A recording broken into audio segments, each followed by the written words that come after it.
Antya-lila, chapitre 13. Divertissement avec Jagadananda Pandit et Raghunath Bhatta Goswami. Je cherche refuge aux pieds pareils au lotus de Sri Gaurachandra. Son mental s'épuisait et son corps s'émaciait du fait de la séparation de Krishna. Mais lorsqu'il éprouvait un sentiment d'amour extatique pour le Seigneur, il retrouvait toute sa plénitude. Toute gloire à Sri Chaitanya Mahaprabhu, toute gloire à Nityananda Prabhu, toute gloire à Advaita Acharya, toute gloire aux dévots du Seigneur Chaitanya. Sri Chaitanya Mahaprabhu goûtait en compagnie de Jagadananda Pandit divers échanges transcendantaux d'amour pur. La douleur que lui causait la séparation de Krishna épuisait l'esprit du Seigneur et rendait son corps éthique. Mais lorsqu'il éprouvait des sentiments d'amour extatique, il retrouvait la santé et la plénitude. Comme il était très amaigri, lorsqu'il s'allongeait sur de sombres écorces de plantain pour dormir, ses os devenaient douloureux.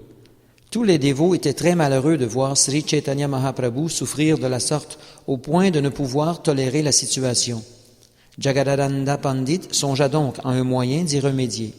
Il se procura un beau tissu qu'il teignit avec un oxyde rouge, puis il le remplit de coton provenant d'un arbre simula. Il fabriqua ainsi une couche matelassée et un oreiller qu'il remit à Govinda en lui disant « Demande au Seigneur de dormir sur ceci ». Jagadananda Pandit dit également à Svarup Damodar Goswami « Aujourd'hui, efforce-toi personnellement de persuader Sri Chaitanya Mahaprabhu de dormir sur cette couche ». Lorsque le Seigneur fut sur le point d'aller au lit, Svarup Damodar demeura à proximité. Mais dès que Sri Chaitanya Mahaprabhu aperçut la couche matelassée et l'oreiller, il fut pris d'une grande colère. Le Seigneur demanda à Govinda, « Qui a fabriqué ceci ?» Lorsque Govinda prononça le nom de Jagadananda Pandit, Sri Chaitanya Mahaprabhu devint un peu inquiet. Après avoir demandé à Govinda de retirer le matelas et l'oreiller, le Seigneur s'allongea sur l'écorce de plantain séchée. Svarup Damodar dit au Seigneur, « Je ne puis m'opposer à ta volonté suprême, mon Seigneur, mais si tu n'acceptes pas cette literie, Jagadananda Pandit en sera profondément malheureux. » Sri Chaitanya Mahaprabhu répondit, « Tu devrais m'apporter un lit pour m'allonger. Jagadananda désire me voir goûter le confort matériel. J'ai adopté l'ordre du renoncement, de sorte que je dois dormir à même le sol. Il serait tout à fait honteux pour moi d'utiliser un lit, un matelas ou un oreiller. » Lorsque Svarup Damodar retourna auprès de Jagadananda Pandit pour le mettre au courant des événements, celui-ci se sentit profondément malheureux. Svarup Damodar Goswami songea alors à une autre approche. Il se procura tout d'abord une importante quantité de feuilles de bananier séchées. Il déchiqueta ensuite ces feuilles en fibres très minces avec ses ongles, puis il en remplit 2 étoffes que Sri Chaitanya Mahaprabhu utilisait pour se vêtir.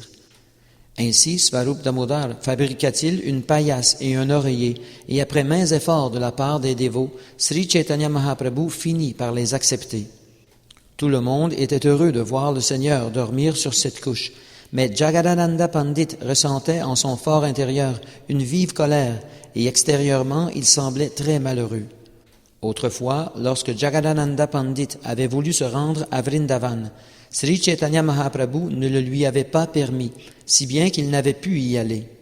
Cette fois, dissimulant sa colère et son insatisfaction, Jagadananda Pandit demanda de nouveau à Sri Chaitanya Mahaprabhu la permission d'aller à Mathura. Très affectueusement, Sri Chaitanya Mahaprabhu dit « Si tu es en colère contre moi en te rendant à Mathura, tu deviendras un simple mendiant et ne feras que me critiquer. » Saisissant les pieds pareils au lotus du Seigneur, Jagadananda Pandit répliqua « Il y a longtemps que je désirais aller à Vrindavan. Je ne pouvais cependant y aller sans la permission de ta grâce. Accorde-moi aujourd'hui cette permission, que je puisse m'y rendre de façon certaine. » Par affection pour Jagadananda Pandit, Sri Chaitanya Mahaprabhu refusait de le laisser s'éloigner. Mais Jagadananda Pandit ne cessait d'insister pour que le Seigneur lui donne la permission de partir. Il soumit alors une requête à Svarup Damodar Goswami. « Il y a très longtemps que je désire aller à Vrindavan. Je ne peux toutefois m'y rendre sans la permission du Seigneur, qu'il m'a jusqu'ici refusée. Il me dit, « Tu veux partir parce que tu es en colère contre moi. Il est tout naturel que je désire aller à Vrindavan. Je te prie donc de lui demander humblement de m'accorder sa permission. » Svarup Damodar Goswami soumit alors cette requête aux pieds pareils au lotus de Sri Chaitanya Mahaprabhu. Jagadananda Pandit désire intensément se rendre à Vrindavan. Il ne cesse d'implorer ta permission. Permets-lui donc d'aller à Mathura et de revenir ensuite. Tu lui as déjà permis d'aller voir Mère Sachi au Bengale, et de la même façon, tu peux maintenant lui permettre d'aller à Vrindavan pour ensuite revenir ici.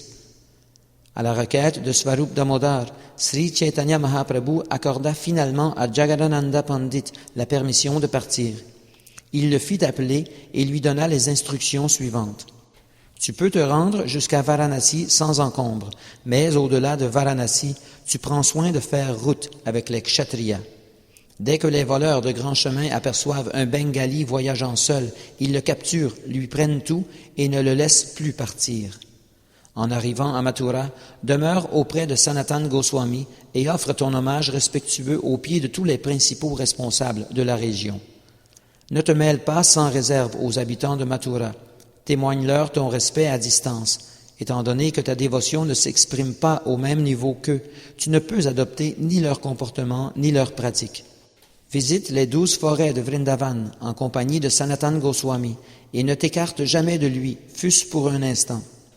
Tu ne devrais rester à Vrindavan que peu de temps et revenir ensuite ici dans les plus brefs délais. Par ailleurs, ne monte pas sur la colline Govardhan pour voir la Murti de Gopal. Informe Sanatan Goswami que je m'apprête à venir à Vrindavan une seconde fois, de sorte qu'il puisse préparer un endroit pour moi.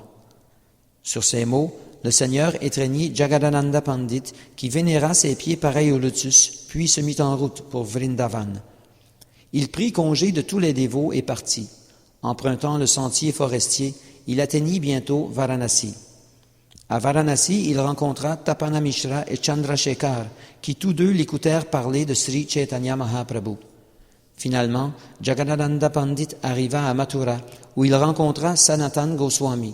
Ils étaient tous deux très heureux de se voir. Lorsque Sanatan Goswami eut fait visiter les 12 forêts de Vrindavan à Jagadananda, en terminant par Mahavan, ils restèrent tous deux à Gokula. Ils logeaient dans la grotte de Sanatan Goswami, mais Jagadananda Pandit se rendait à un temple voisin pour préparer ses repas. Sanatan Goswami demandait l'aumône de porte en porte aux environs de Mahavan. Il se rendait parfois dans un temple et parfois dans la demeure d'un brahmana. Sanatan Goswami veillait à tous les besoins de Jagadananda Pandit.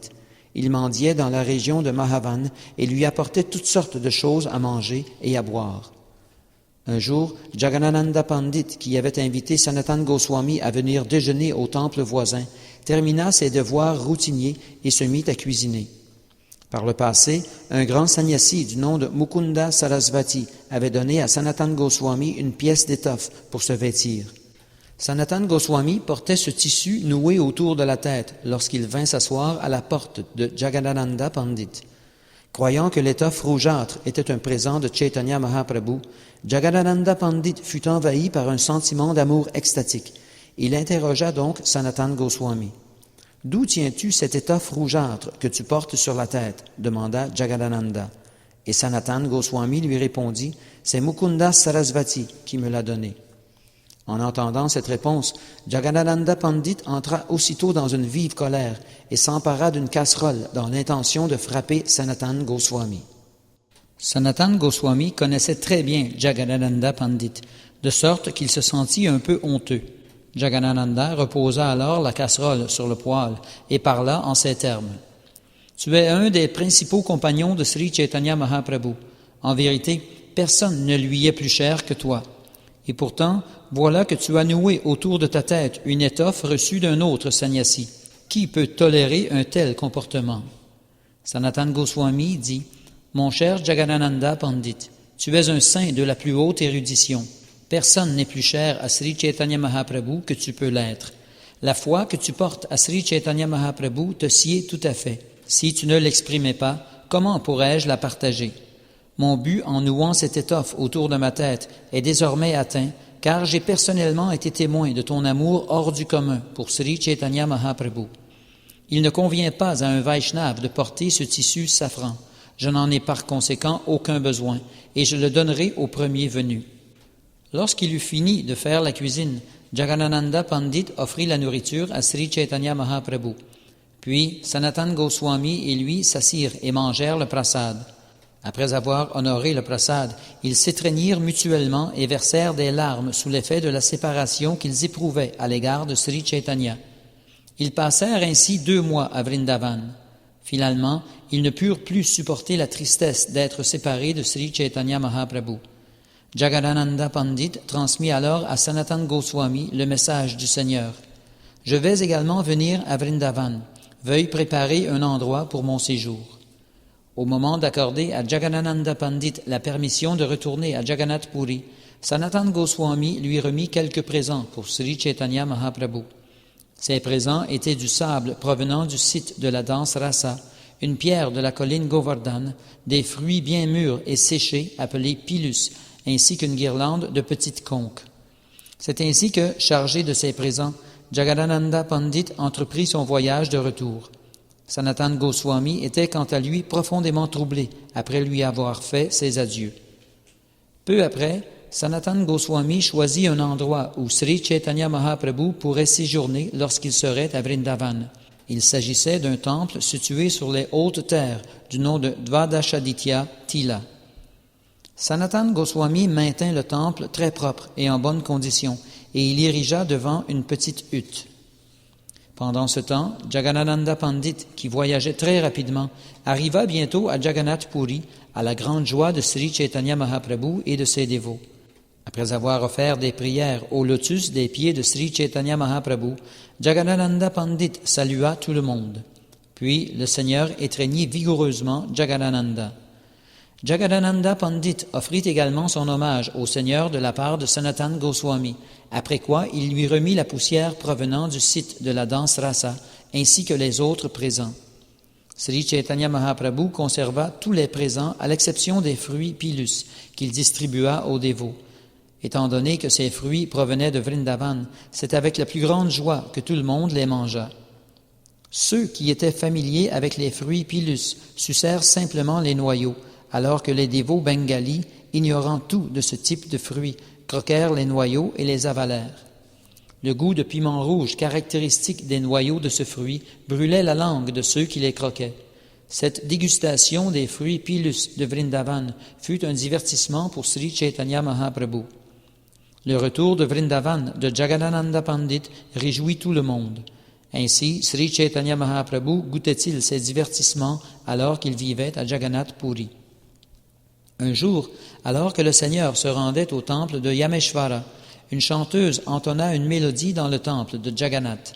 Elle chantait un air Gijari d'une voix très suave, et comme le sujet en était le Gita Govinda de Jayadev Goswami, il capturait l'attention de l'univers tout entier. En entendant ce chant au loin, Sri Chaitanya Mahaprabhu fut aussitôt transporté d'extase. Il ne savait pas si c'était un homme ou une femme qui chantait. Alors que le Seigneur courait en extase vers cette voix, des buissons épineux égratignèrent son corps. Govinda courait aussi vite qu'il pouvait derrière le Seigneur, lequel ne sentait rien de la douleur que lui infligeaient les épines. Sri Chaitanya Mahaprabhu courait très vite et la jeune femme n'était plus très loin de lui. C'est alors que Govinda le rattrapa et le tenant dans ses bras s'écria « C'est une femme qui chante ». Dès qu'il entendit le mot « femme », le Seigneur retrouva ses esprits et rebroussa chemin. « Mon cher Govinda, dit-il, tu m'as sauvé la vie, car si j'avais touché le corps d'une femme, j'aurais certes trouvé la mort. Jamais je ne pourrai m'acquitter de ma dette envers toi. » Govinda répondit alors, « C'est Jagannath qui t'a sauvé, je ne suis pour ma part qu'un être insignifiant. » Sri Chaitanya Mahaprabhu reprit, « Mon cher Govinda, tu devrais toujours rester à mes côtés. Le danger est partout. Aussi dois-tu veiller sur moi avec le plus grand soin. » Sur ces mots, Sri Chaitanya Mahaprabhu retourna chez lui. Lorsque Swarup Goswami et les autres personnes de son entourage apprirent ce qui s'était passé, ils devinrent très anxieux. Pendant ce temps, Raghunath Bhattacharya, le fils de Tapana Mishra, renonça à tous ses devoirs et quitta son foyer dans le but de rencontrer Sri Chaitanya Mahaprabhu. Accompagné d'un serviteur chargé de ses bagages, Raghunath Bhatta quitta Varanasi et emprunta le chemin qui traverse le Bengale. Au Bengale, il rencontra Ramdas Vishvasa, qui appartenait à l'Atlas des Kayastha et comptait parmi les secrétaires du roi. Ramdas Vishvasa était très versé dans toutes les écritures révélées. Il prodiguait son enseignement sur le célèbre ouvrage intitulé Kavya Prakasha et était reconnu comme un dévot accompli voué au culte de Raghunath, Sri Ramachandra. Ramdas avait renoncé à tout pour aller voir Jagannath.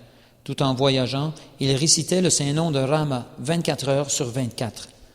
Lorsqu'en cours de route il rencontra Raghunath Bhatta, il prit ses bagages sur sa tête pour les transporter. Ramdas servait Raghunath Bhatta de diverses façons, allant jusqu'à masser ses jambes.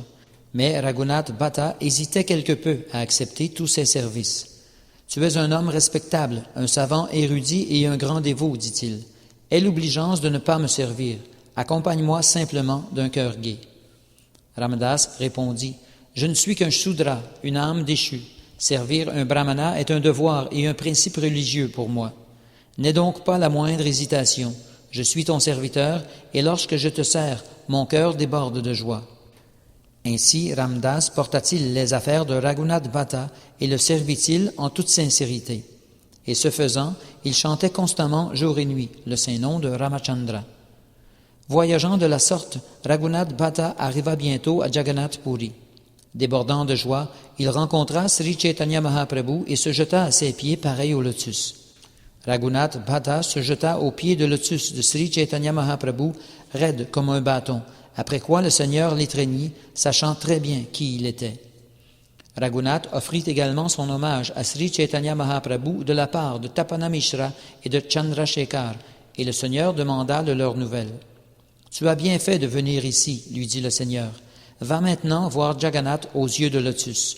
Aujourd'hui, tu prendras le prasad chez moi. » Le Seigneur demanda à Govinda de veiller à l'hébergement de Raghunath Bhatta, puis il le présenta à tous les dévots, conduits par Swarup Damodar Goswami.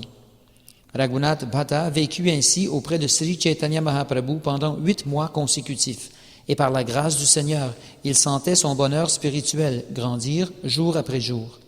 Il invitait périodiquement Sri Chaitanya Mahaprabhu à venir manger chez lui et préparait pour lui du riz et des légumes de toutes sortes.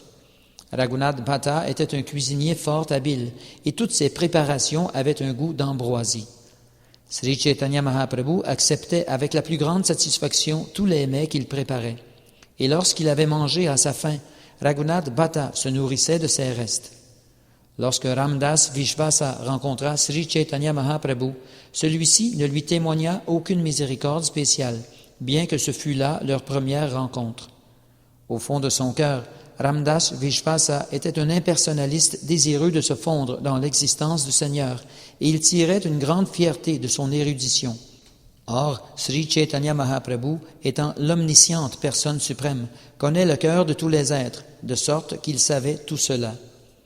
Ramdas Vishvasa s'établit alors à Jagannath Puri et enseigna le Kavya Prakash à la famille Patanayaka, les descendants de Bhavananda Roy.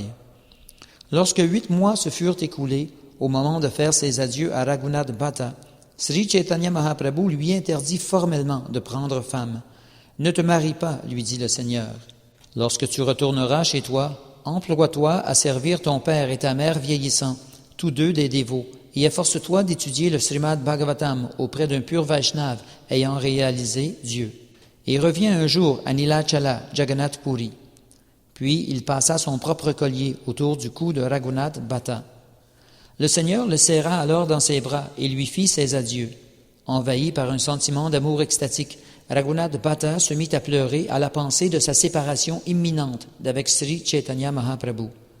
Après avoir pris congé de Sri Chaitanya Mahaprabhu et de tous les dévots conduits par Swarup Damodar, Raghunath Bhatta retourna à Varanasi.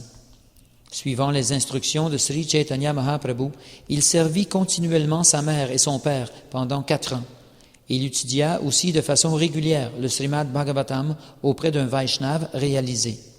Ses parents moururent ensuite à Kashi, Varanasi, et il connut le détachement. Aussi retourna-t-il auprès de Sri Chaitanya Mahaprabhu, abandonnant tout lien avec le foyer familial. Comme par le passé, Raghunath demeura constamment auprès de Sri Chaitanya Mahaprabhu pendant 8 mois, après quoi le Seigneur lui donna l'instruction suivante. « Va à Vrindavan, mon cher Raghunath, selon mes instructions, et mets-toi sous la tutelle de Rupa et de Sanatan Goswami. » À Vrindavan, tu devras chanter le mantra Hare Krishna 24 heures sur 24 et lire régulièrement le Srimad Bhagavatam. Krishna, la personne suprême, t'accordera très bientôt sa grâce. Sur ces mots, Sri Chaitanya Mahaprabhu étreignit Raghunath Bhatta, qui, par la miséricorde du Seigneur, fut illuminé d'amour extatique pour Krishna. Au cours d'une célébration, Sri Chaitanya Mahaprabhu avait reçu du bétel non épicé et une guirlande de feuilles de tulasi longue de 14 coudées. Cette guirlande avait été portée par Jagannath. Sri Chaitanya Mahaprabhu donna la guirlande et le bétel à Raghunath Bhatta, qui les conserva très soigneusement, les considérant comme une divinité digne d'adoration. Avec la permission de Sri Chaitanya Mahaprabhu, Raghunath Bhatta partit alors pour Vrindavan. En arrivant là-bas, il se confia aux soins de Rupa et de Sanatan Goswami. Lorsqu'il récitait le Srimad Bhagavatam en compagnie de Rupa et de Sanatan, Raghunath Bhatta était envahi par un sentiment d'amour extatique pour Krishna. Par la miséricorde de Sri Chaitanya Mahaprabhu, il faisait l'expérience des manifestations de l'amour extatique, comme les larmes, les tremblements et la défaillance de la voix.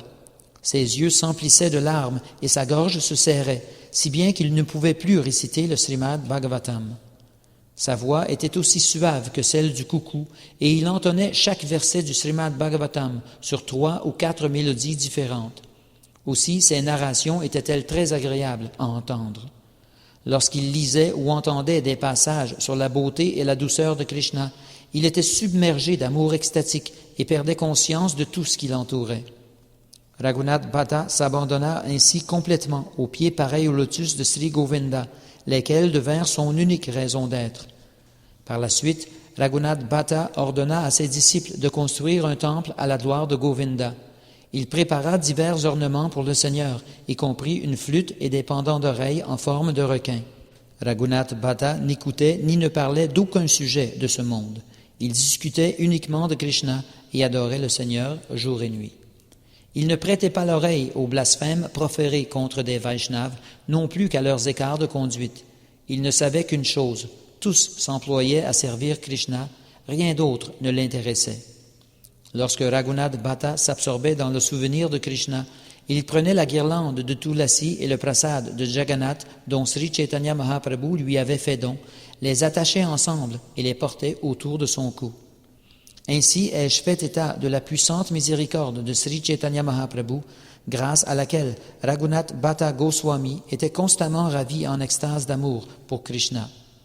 Dans ce chapitre, j'ai traité de 3 sujets: du voyage de Jagannananda Pandit à Vrindavan, de l'incident où Sri Chaitanya Mahaprabhu écouta le chant d'une Devadasi au temple de Jagannath, et de la façon dont Raghunath Bhatta Goswami obtint l'amour extatique pour Krishna par la miséricorde de Sri Chaitanya Mahaprabhu. Sri Chaitanya Mahaprabhu, Gaura Hari, accorde l'amour extatique pour Krishna à quiconque écoute ses récits avec foi et amour. Priant aux pieds pareils au lotus de Sri Rupa et de Sri Raghunath, en espérant toujours leur grâce, Krishnadas, marchant sur leurs traces, narre le Sri Chaitanya Charitamrita.